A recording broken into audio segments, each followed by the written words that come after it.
Welcome to the latest edition of the First State Kopites podcast. Given it's the holidays, we're a bit thin on the ground, but we have Daz joining us from Baltimore today and Haitham joining us from Chicago. So I know we're in for a fun conversation, wherever it may lead, whether Steve Nicol and Bruce Grobbelaar are part of it or not. We may get to that. So we're recording this the day before Liverpool take on Newcastle United tomorrow afternoon on December 30th. Hopefully redressing the balance, because 2 days ago we drew 1-1 against West Brom, which I'm sure we'll get into both of those things. Before we do too much more, do want to wish everyone who's watching a happy new year. Hopefully 2021 offers some respite from what we've experienced a lot of in 2020. Did also want to quickly do a shout out if you're in Delaware. And I'm going to ask you as well kind of what your bar is up to, but our bar is still doing takeouts and delivery and has some specials for New Year's Eve. So if you're listening to this before New Year's Eve, please check it out. You can find all the links on the llscdelaware.org website. Otherwise, subscribe and please keep safe. So let's start with that. Actually, what's going on in Baltimore? Well, I know that tomorrow Key is open, which is kind of it's our beer partner. They've been really good to us over the last couple of years, and they have some outdoor space available. So we bought a couple of large screen TVs, and we actually had about 24 people show up. I didn't go, but I was told there was about 24 people that showed up for the debacle that was West Brom this last weekend.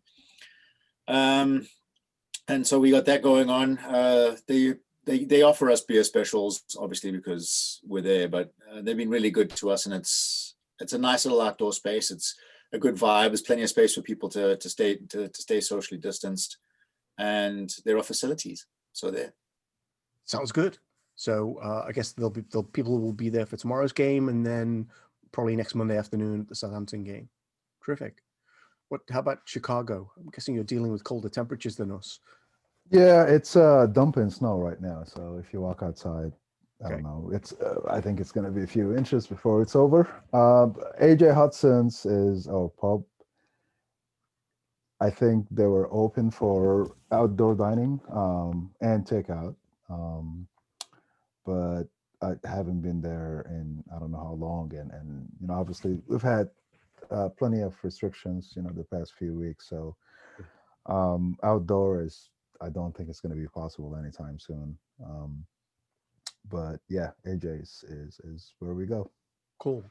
The other thing, big thing I guess from Chicago this week is the official supporters club scarf is in. Yeah.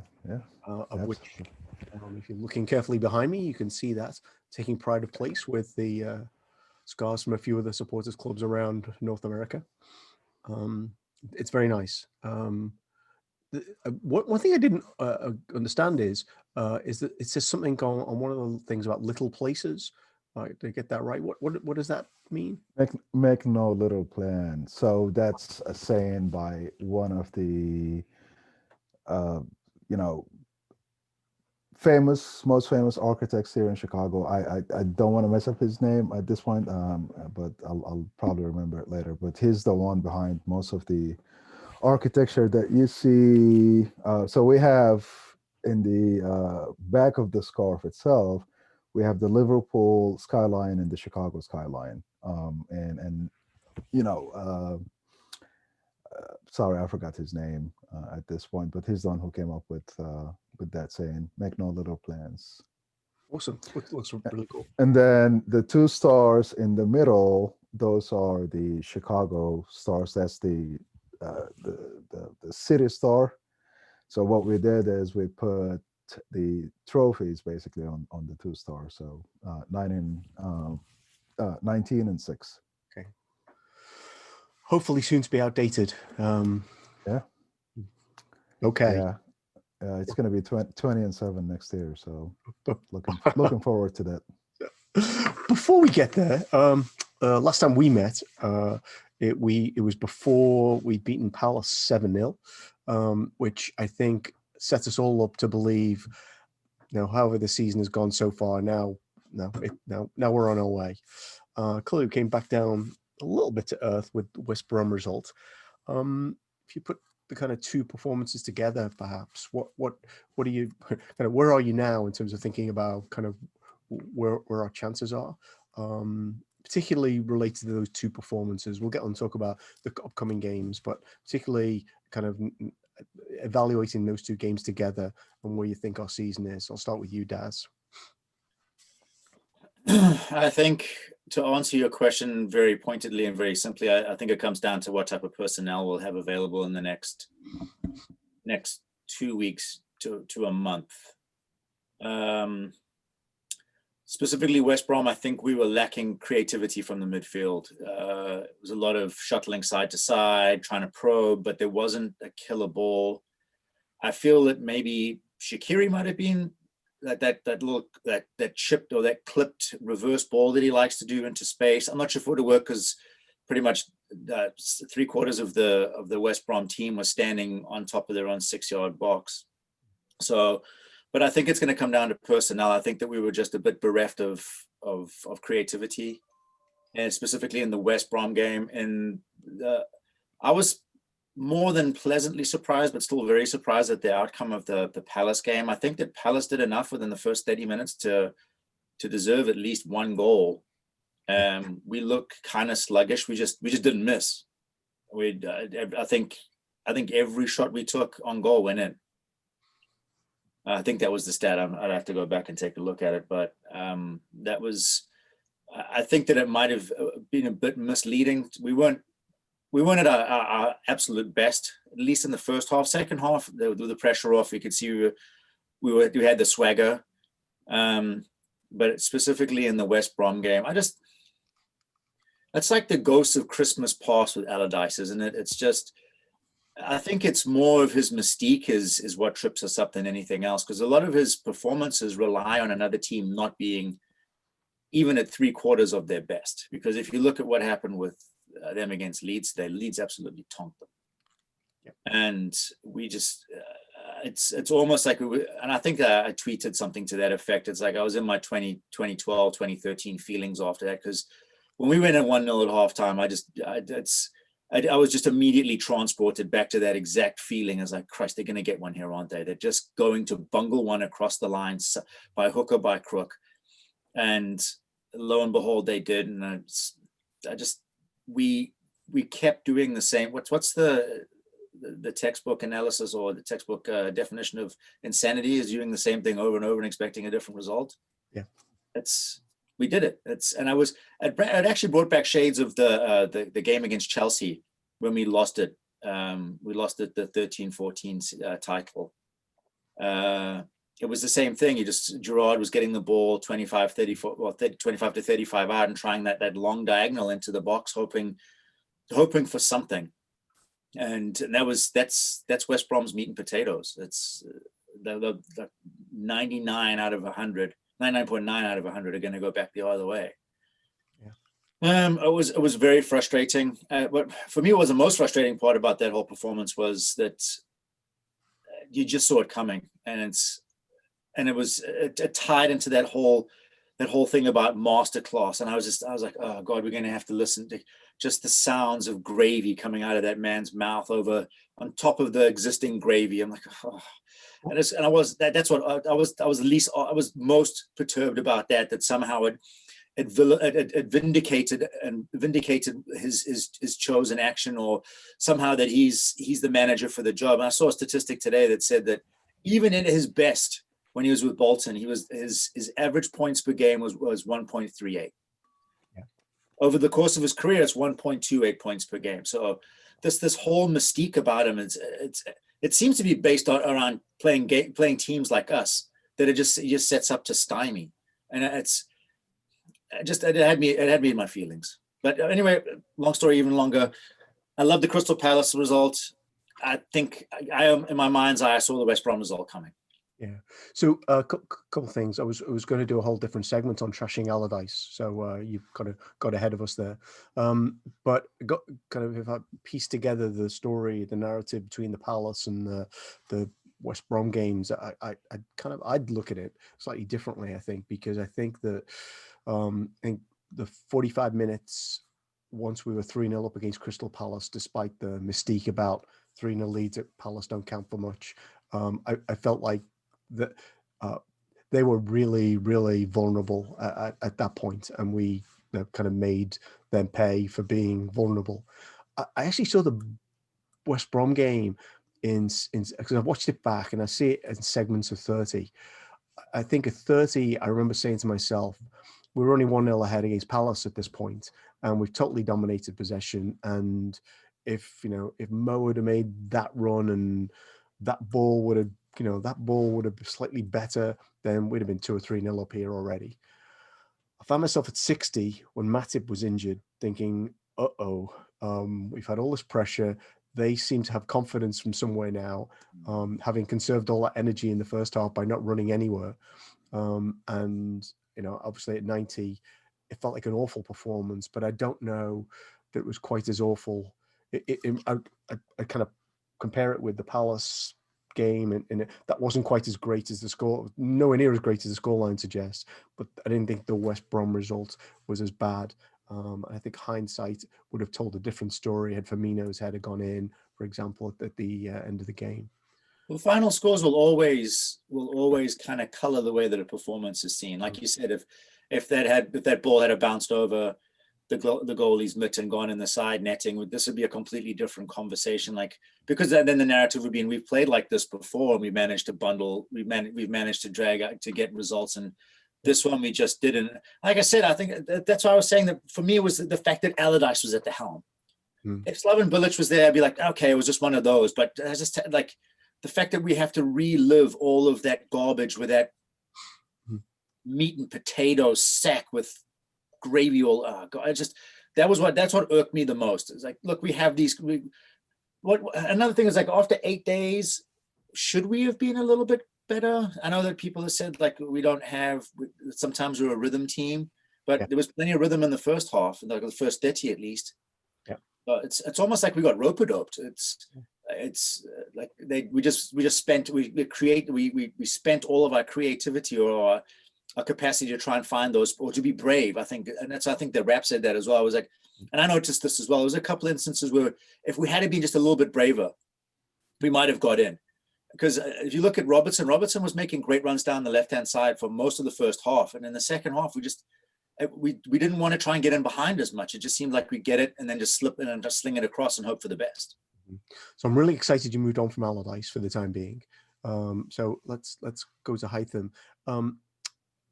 I mean, I guess your thoughts about the kind of two displays and sort of where you sit now. And again, we could talk about Allardyce, of course, but I do think there was something better about Liverpool's performance on Sunday than we probably left with.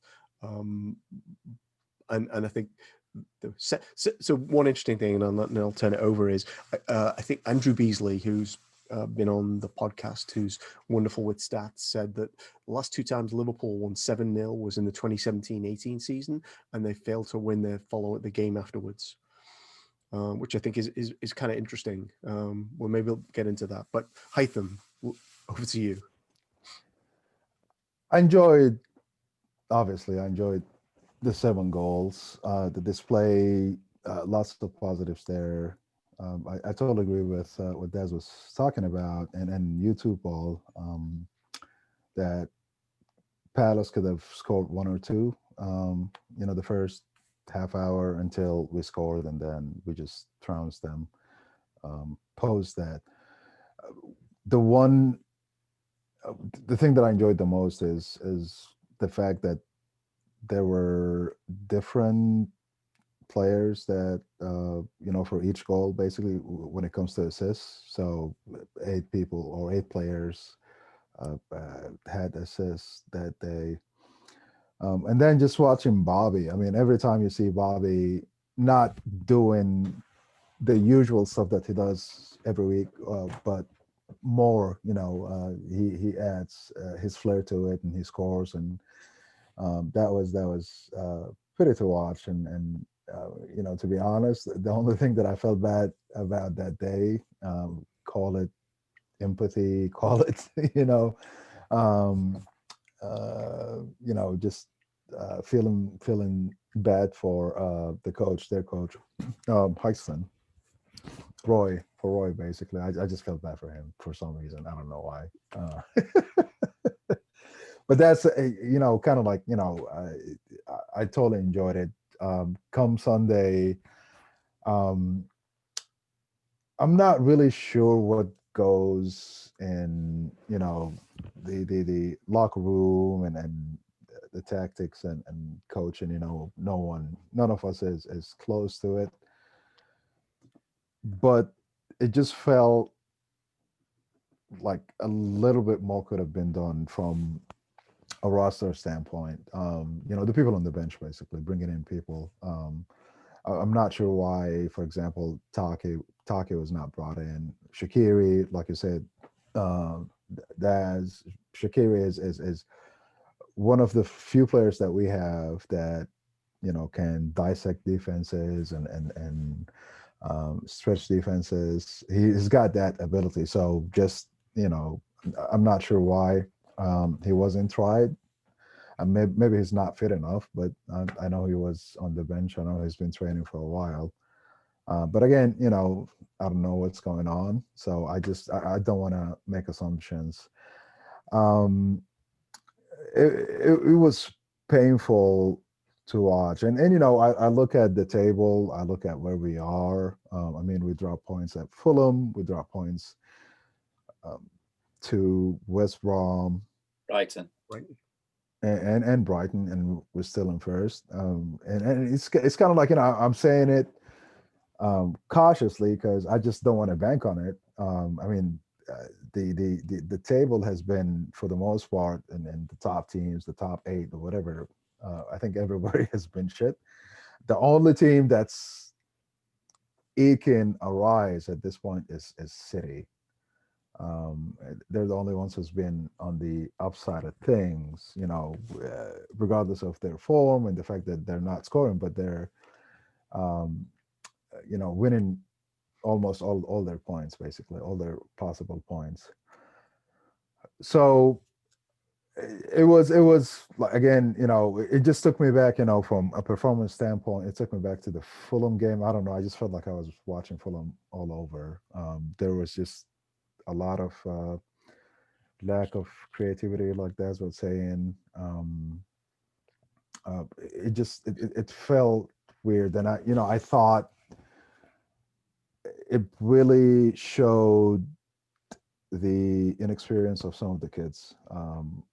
For example, we talked about the midfield and how the passing was horizontal most of the time, or backwards. Nothing, Curtis is great. I have nothing against him, but I think his inexperience was a little exposed, Sunday. But overall, we got a result.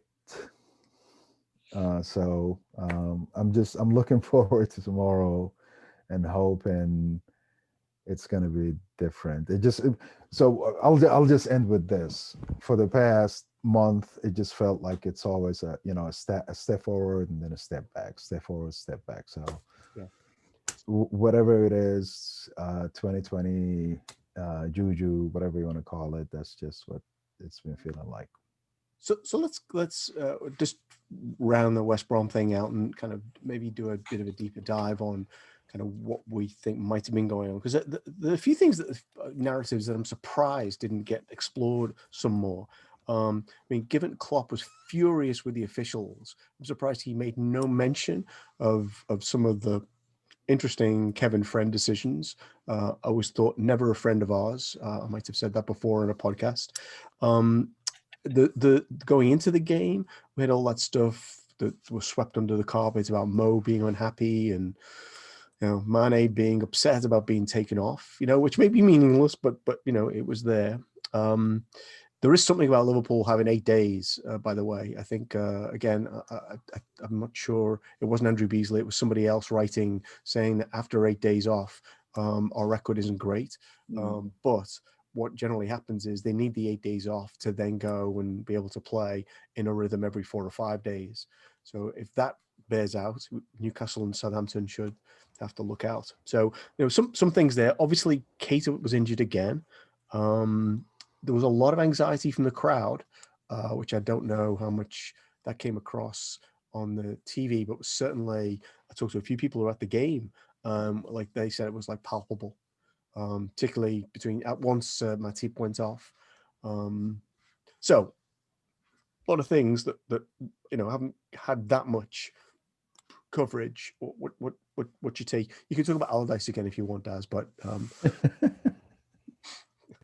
that's all he gets from me now. No, it's funny you say that, because I think I alluded to it, like me being my 12, 13 feelings when like, towards the end of the results, and you could even from over here you could sense that in the crowd. And I remember listening to someone on the rap that said the same thing. Is like you could feel that rising anxiety. Yeah. And it's funny how quickly like that muscle memory snaps back. As good as we've been over the last 2-3 years, like you just get something like that with a manager like Allardyce at the helm, and you're immediately just transported back to that, like that weed sweat under your armpit, like knowing that you need an extra beer tonight, not for a good reason. I got that sense from the crowd, because you can usually tell the ebb and the flow of the chanting as well. And there's probably about 20 minutes. Maybe I tuned it out, but I didn't hear much coming from the Kop. And a lot of those people, like the older heads back there too, you don't have a lot of people travel. Well, no one's traveling from other countries right now. So it's people that have been around and seen it all. And so you sometimes you get the oral losses that'll show up, but I think that you could see that the people were kind of transported back in time to when Allardyce would come to Anfield and just come to spoil. Yeah. It's in terms of the Mo thing, he was surprising. One thing was when Haitham was talking that struck me as like I don't know, it's been said before, but this one in particular is how reliant we are on someone in the front three doing something magical. And we got something like that from Mane, but when it's lacking from Mo, and it was always going to be a tough day at the office for Bobby, because again, I think he had 7 people within 10 yards of him at all times in that match. Yeah, at least. And it's very little.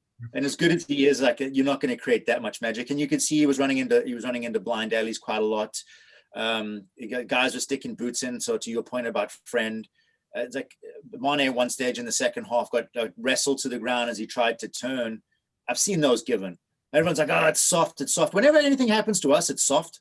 Or he needs to stay on his feet. When it's Harry Kane, it's smart move right there. Like the seasoned veteran looking for a call. Now you don't go down, you don't get the call. Oh, he needs to stay on his feet. Like you guys need to make up your mind. And these are come out of the mouths of anyway. I think we've covered this ad nauseum.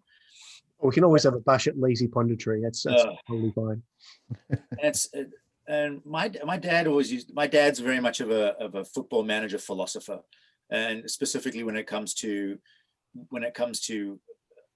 ebbs and flows and the way that players are playing. And his immediate take was that 7-0 victory didn't do us any favors.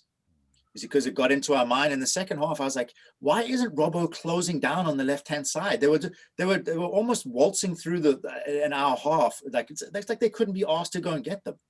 And that really affected Reece Williams, because you could see when he came on, first off, you're chucking him into a situation which kind of feels like a glorified rondo. And then all of a sudden it's like, oh, these guys are coming at us now. And I don't think he ever quite got the speed of the game. Haitham, you mentioned that he's a young kid. He's going to have to learn on the job. There are going to be times where he's going to fall flat, and we have to accept that. Same thing for Curtis.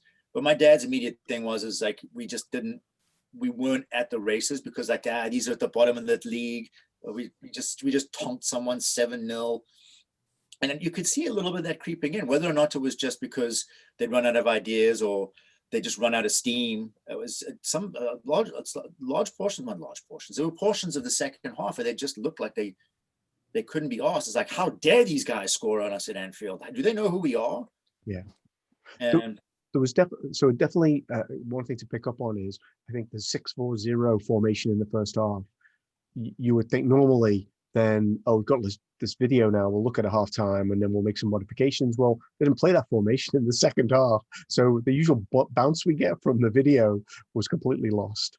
But that was, again, that's the masterclass, right? Everyone's like, if we go in at 1-0 here, they'll probably plop someone up top, because the pundits were saying this. When the pundits, the commentator was, I forget who it was saying the same thing. It's like, why don't they have at least one man standing on the halfway line as an outball? Everything that came out went straight back in, and that was planned. That was by design. If they had gone 2-0 down, it would have been 4-6-0. Yeah, starting from the front backwards. Like they would have packed everyone in to try and mitigate what they got from Leeds today. Yeah. So it's interesting, right? I mean, there's lots of ways to go here. But I think the Leeds 5-0 over them today probably came as a result of them putting so much effort into that second half, which they never intended to, right? Because they're probably expected to be beaten at Anfield, and we might as well conserve energy by playing 6-4-0. And then they got the carrot, got a point, which probably cost them the chance of any points against Leeds today. Yeah, I think so. I think the Leeds result from today speaks more to the capabilities of Allardyce than his match against us. I mean, anyone can put 10 players in their half and just clog every passing lane. But the one thing that I'll say about him is he continues, and I can't even remember the number of management positions he's held over the years, but he continues to. Yeah, it's just like you guys can do better, and I get it. Maybe part of the thinking of West Brom is, hey, we're playing Liverpool. Let's they're gonna kill us. Let's bring someone who can just at least stop them or whatever.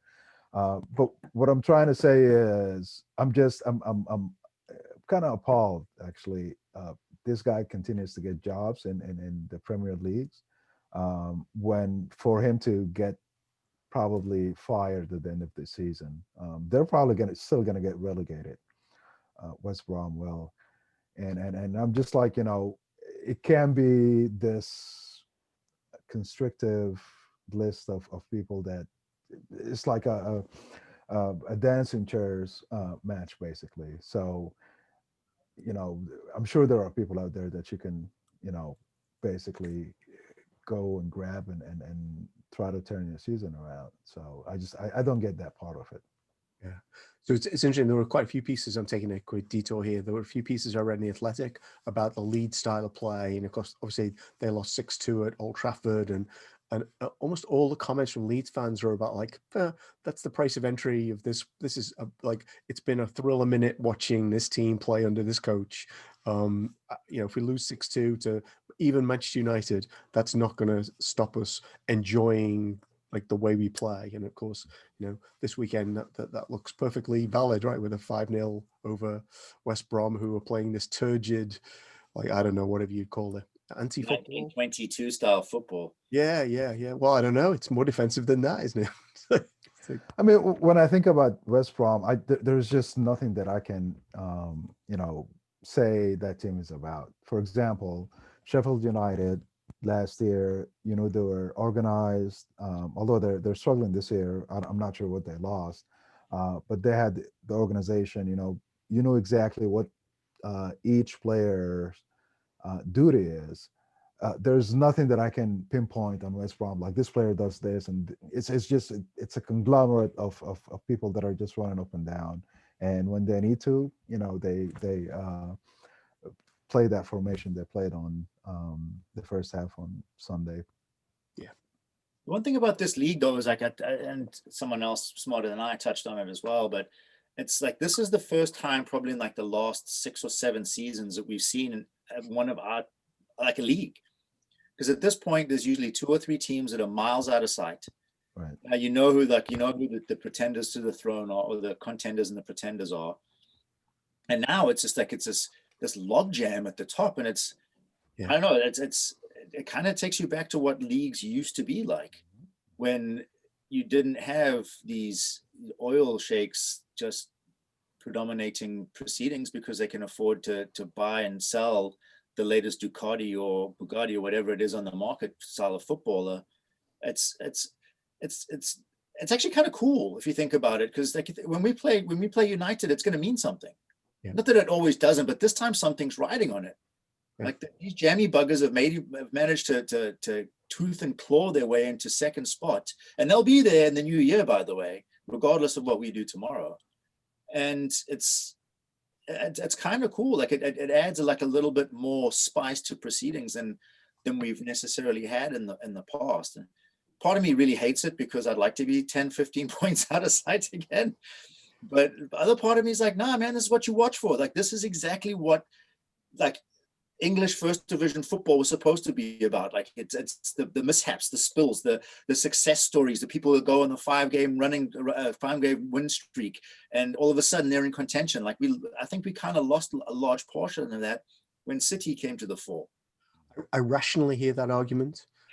I'm sitting here thinking the most frustrating thing about Sunday was that we didn't get those extra 2 points. And like at the end of Christmas, we're not, anyway, we're not putting extra pressure on people by our run of games. One last thing, yes or no? Do you think it was a foul on Fabinho for their goal? Yes. Absolutely. 2 hands on shoulders. At one stage, you could see there's photographs of his fingers wrapped around his face. Yeah. And like Fabinho looks like he's in some pain. So he's probably got a finger in his eyeball at the same time. But I think it's kind of like, if you look at it, it was the same thing that they were probably checking for offsides and nothing else. It was the same thing as when Van Dijk got fouled. They were just looking for the offsides, not what was after it.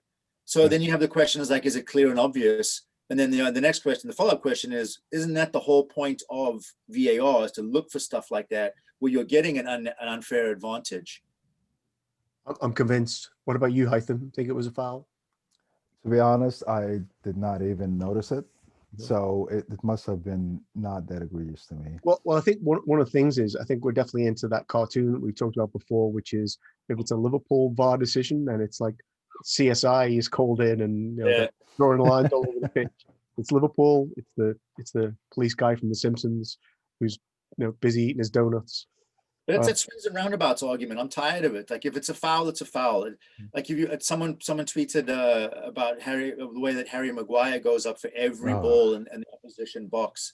It's 2 hands on the shoulders or 2 hands in the back, and it's never called.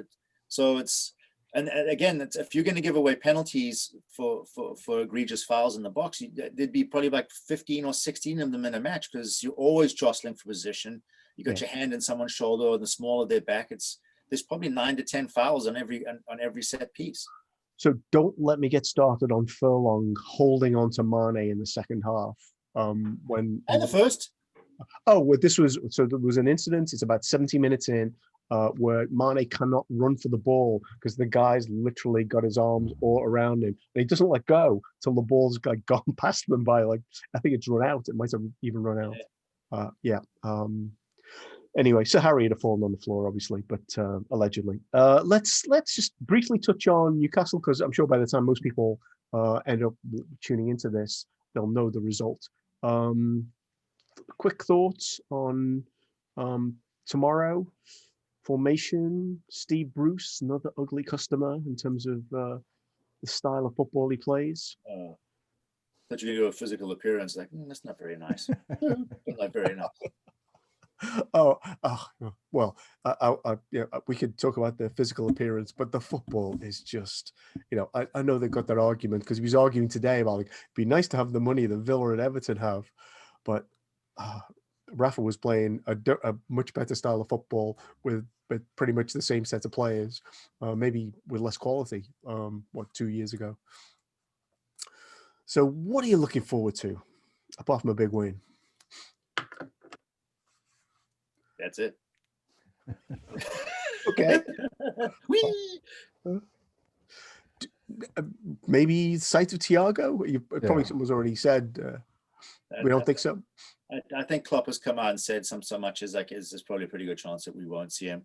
But then again, Klopp has said many things that he's absolutely gone 180 on within 15 minutes of saying it. So.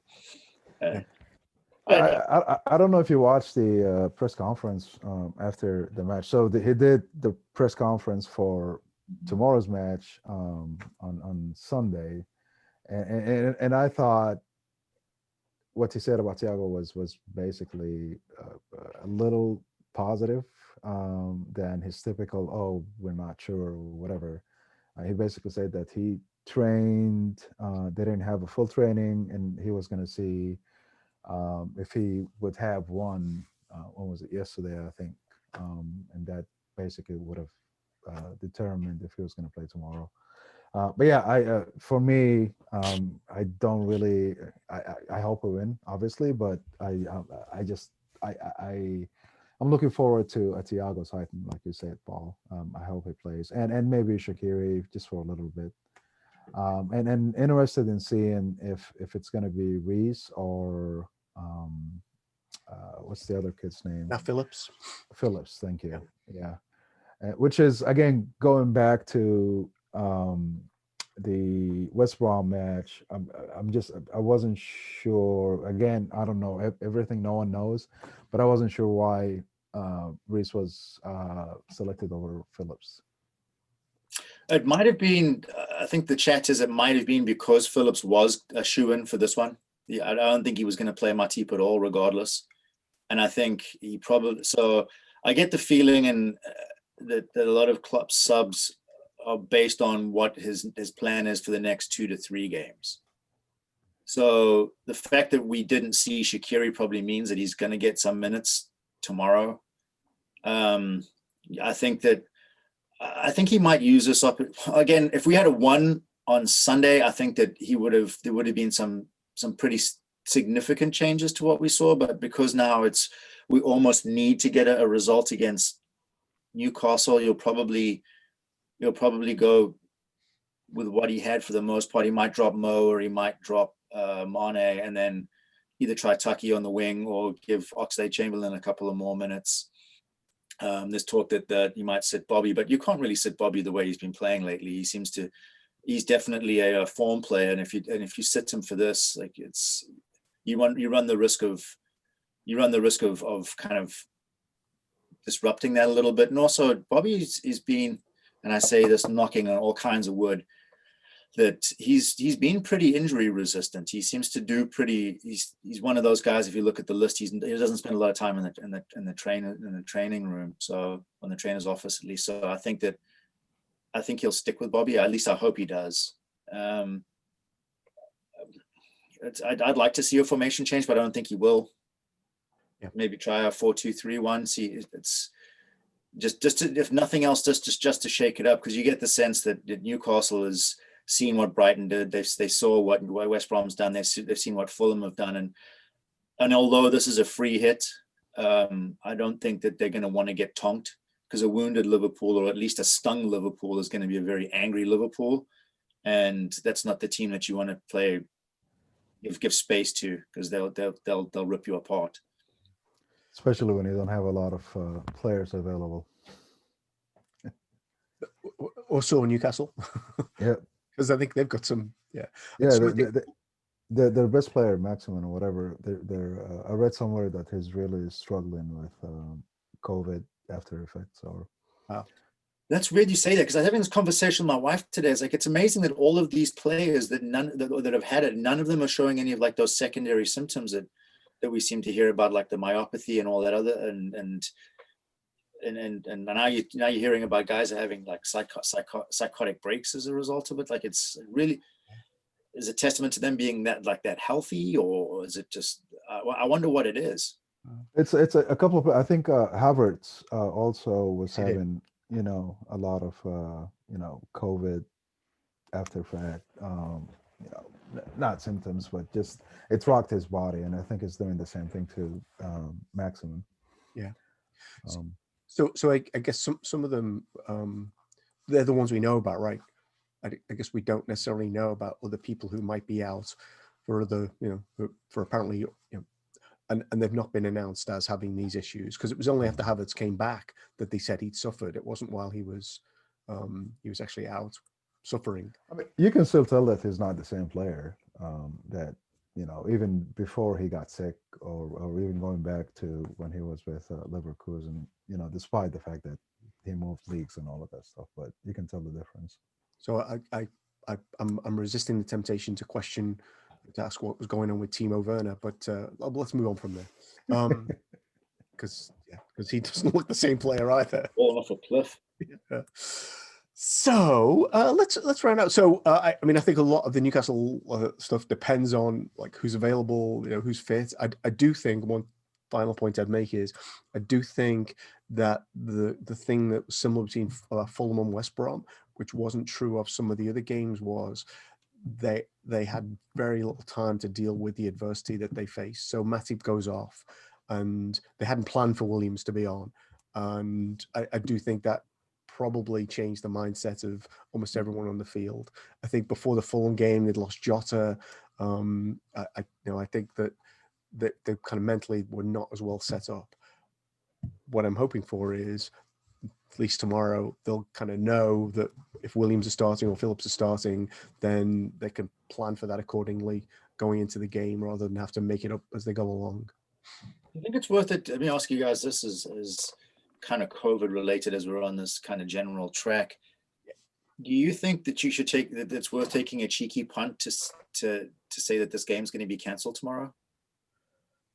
Or postponed at least, because if you think about it, who did Manchester United, who did City play before they announced all of these? It was Newcastle. Yeah. So yeah, you got to wonder now if Newcastle. I know that the symptoms don't show up that quickly, but you never know. It could have come from either side. So I wonder if it's worth taking a cheeky punt and saying it's like, well, and they canceled their game. We're going to cancel that. We're going to postpone ours. They did like hours before kickoff too. It wasn't like they gave a bunch of time on it. So I'm sure we could kind of ask questions about why City and why not some of the other teams that have suffered kind of outbreaks. I guess what we don't know at this point is how many cases they've actually got, because they've not been transparent about that. I read several, although they said Jesus and Kyle Walker. If you Google like Man City COVID, it tells you at least a few other names that people have claimed have COVID. So I think it's hard to know, and I suspect that unless there's something kind of more tangible, like some positive tests, I don't know whether tomorrow's game might be cancelled. But that does bring up the bigger question, right? Of you shared with us before we started that it's being kind of quite widely reported now that the league, the club owners are contemplating the 2-week break. So I guess there's kind of a two-part thing here, Haitham. Is something like to happen very quickly, like tomorrow, when other games will be called off, or what's your take on the 2-week break? I think you said it was potentially after the FA Cup matches. FA third round, yeah. FA Cup third round. Yeah, I'm not really sure, if that's gonna change anything. I think just if it's getting worse, just put the kibosh on it and suspend it. I don't get what the 2 weeks mean. From, I don't know, are they factoring in, and I'm not sure how the vaccine process is going on in the UK. Are they factoring that in? I'm not sure. Yeah. So I just I don't get the 2 weeks that they're calling for. If that's something that's going to happen, you might as well just suspend it for until things get better, or until these certain numbers or a threshold is reached or whatever. But yeah, this looks like, oh, hey, I'm taking a 2 weeks vacation, or whatever. It just doesn't make sense to me. So a couple of things before you go to you, Daz. The number of cases in the UK has just reached a peak of through the whole of the pandemic. It's just, the numbers now are higher than they've ever been, and the Premier League has gone to twice a week testing across the board, which says, well, they'll probably find more cases, but it also suggests that the seriousness of the cases might be also from it might be the outside that's impacting this as much as what might be going on at the individual clubs. Well, am I correct in remembering that the FA had stipulated that the show would go on regardless of what the cases were, that games would go on regardless of whether or not you just, if you need to go to the kids, and go to the kids, but the games, because I think is that the fixture congestion is, you run the risk of those 2 weeks and you're piling it into, is it supposed to be the European Cup in the summer this year? The Euros, yeah, Euros, yeah. yeah. So Olympics too. then then you're gonna have to, so you're pushing 2 weeks too closer towards that, which means on the front end it looks great because you get players that are going to be able to get back to quote unquote better fitness or less fatigue or less chance of getting injured, but then you're jamming them straight from one season into international duties. I don't know that affects far fewer players, but it's like your marquee players, the ones that are on the backs of jerseys, then look like that they could be at higher risk for injuries. And I think that it's borderline irresponsible to keep going. And again, it's because, to your point, Paul, like they always said that the second spike was going to be worse than the first, because that's usually how pandemics work. Mm-hmm. And you're seeing it now. People are going home for holidays. They want to be around family and loved ones and friends. And you have the fallout from that is what you're going to see now. And you're seeing it over here as well.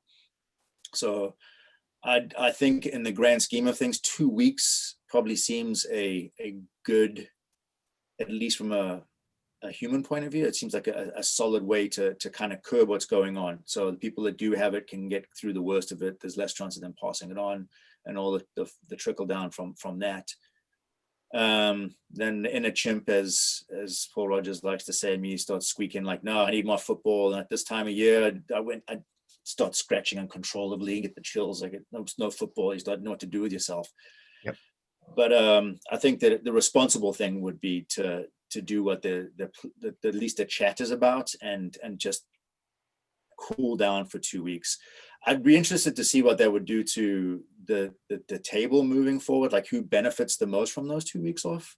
Is it teams like us that are now looking at 3 games a week and through the rest of the year?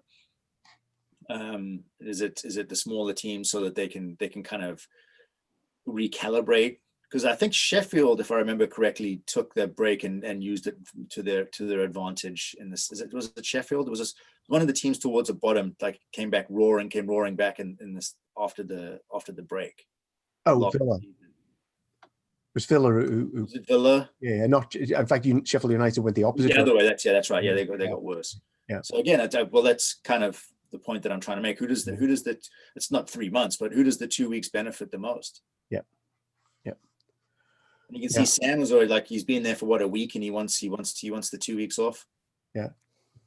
Well, I guess the question is, who's getting 2 weeks off as such? Because clearly they've already closed the City training facility. Question is, if you keep testing, can you keep practicing if you're in one of the other facilities? So I do think it speaks to a wider question, and we'll just kind of wrap it up in a moment.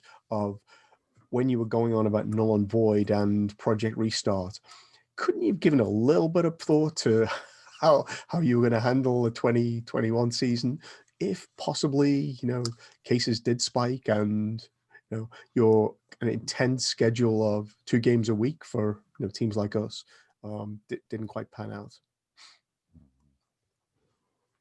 Very short-sighted. Yeah, it was very. But again, I think that, and we mentioned this a while ago, it's always got to do with the bottom line. Like you're beholden to your shareholders, your stakeholders, and by and large, that's going to be the TV companies, because no one's sitting in the stadiums right now. Well, very few people are. Yeah. So the money's coming from somewhere, and they're the ones holding the whip. Yeah. Although they could have made it. So Neil Atkinson had a proposal, I don't know if you've seen it, which I thought was super interesting, about how everyone plays each other once, and then you go to kind of basically like the top 10 play each other, and then the bottom 10 play each other. So you're actually playing less games, but you've probably got more interest at the end of the season from kind of teams in different parts of the league, depending on kind of where you are in the groupings. But certainly more interesting around relegation, likely, because the games are probably going to be more even, and more interest around kind of European places again, because you're going to have a better quality of game. So I thought that was a at least something worth thinking about, especially in this kind of unprecedented period that we're in. I think it's one of the biggest issues is people want to hold on to the way that things were, but they're just not.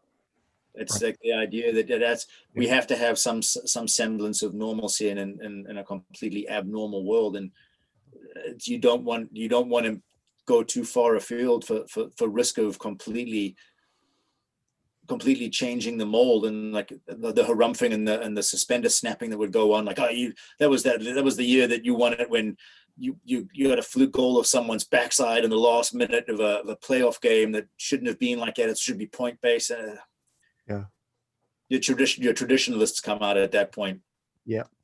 I'm surprised we've gone through the whole show without talking about Tim Sherwood, but it does feel like we've kind of came full circle, because I'm pretty sure he would be on the page of, wasn't like this in my day. We just got on with it. So Haitham, you can have the last word. Where do you think it's going? Yeah, just it's a weird season. The one thing about it is, I'll go back to what Daz was talking about. It feels like a league, and it's something that I've always, just at least the past, I don't know, 4 or 5 years, I've always looked forward to a league.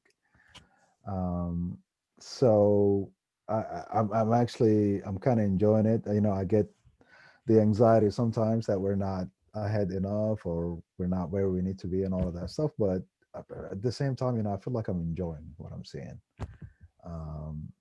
Because by far, I don't want us to be La Liga where it's 2 teams going back and forth, or one team leagues like Serie A and League On. I don't want the PL to be that.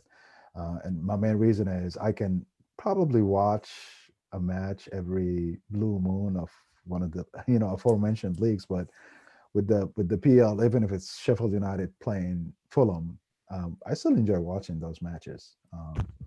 So it's been interesting so far. I'm hoping it's going to get more interesting in 2021.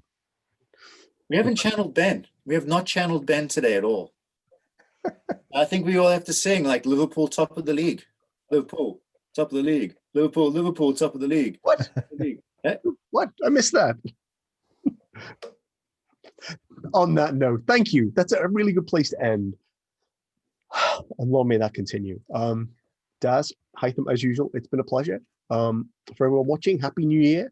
We'll be back in 2021 with hopefully more interesting episodes, more special guests, and certainly more of Daz and Haitham along with Sean. Oh, I forgot to mention, Sean's not on today because it was his wife's birthday this weekend. So happy birthday, Casey. And thank you. She's a healthcare worker. So much appreciation for her.